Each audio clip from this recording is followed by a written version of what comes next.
Мартин Нишковски од скупската населба Козле е момчето што го загуби животот на плоштадот Македонија за време на прославата на ВМРО ДПМН во неделата.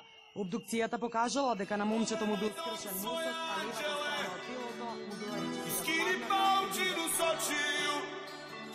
Видеćeš prizore potresne, videćeš nesrećne i bolesne, videćeš čemer smrti jad.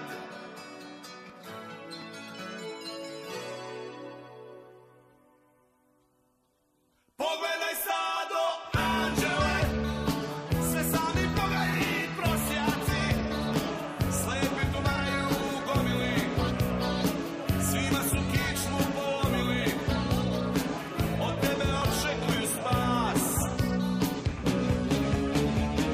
Pogledaj bagru anđele, njihova duša je prokleta, svima su stavili amove, sebi sagradili hramove, ruke im ogresle u krv.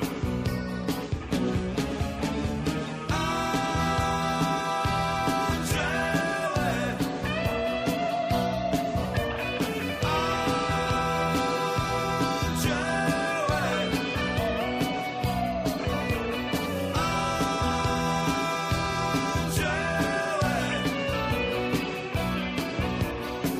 ruke im ogresle u krv.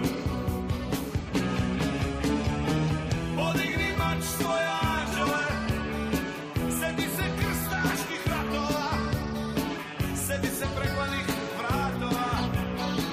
Kad dođeš Bogu na istinu, nek ti u duši vlada mir. Usliši molitve anđele, da Bog da pocrkali dušmani, pa budi anđeo osvete, neka na svojoj koži osete šta znači beda strah.